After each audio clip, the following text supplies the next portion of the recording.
મજામાં મજામાં જ હોય ને. આટલા સરસ પરફોર્મન્સ, તડકતા ભડકતા પરફોર્મન્સ જોયા તો મજામાં તો હોય જ. પણ આજે હું તમારી સામે પ્રસ્તુત કરીશ કોલેજનો છેલ્લો દિવસ. કોલેજનો છેલ્લો દિવસ સાંભળીને જ આપણું મન ઇમોશનલ થાય. સાચી વાત ને? હજુ કોલેજ આપણે સ્કૂલ લાઈફથી બોરિંગ થઈને કોલેજમાં એક્સાઇટમેન્ટ સાથે એડમિશન લીધું ત્યારે તો આપણો આજે 3 વર્ષ પૂરા બી થઈ ગયા.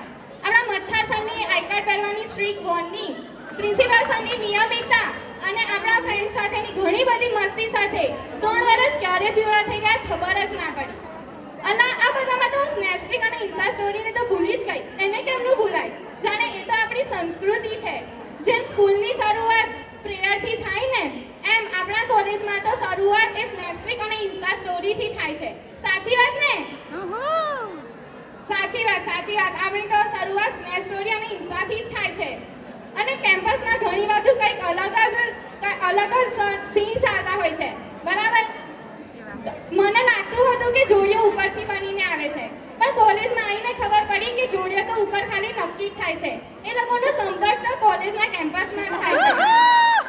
એટલે આ બધું સાંભળીને તો સિંગા લોકો બગાસા ખાવા મળ્યા. ના એવું નહીં, તમારા માટે પણ કંઈક લખ્યું છે. કપાસ તો પોતાના માટે દરરોજ કંઈક લખે જ ને, પણ આજે આપણે કોલેજ માટે કંઈક લખીએ. તો કહ્યું કંઈક એવું છે કે 3 વર્ષની આ કહાની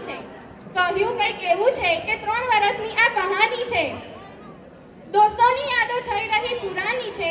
યાદ આવશે અહીંથી ઘણું બધું, કારણ કે હવે આ પલો થઈ રહી પુરાની છે. યાદ આવશે કે 3 વર્ષ પહેલા આપણે અંજાન હતા.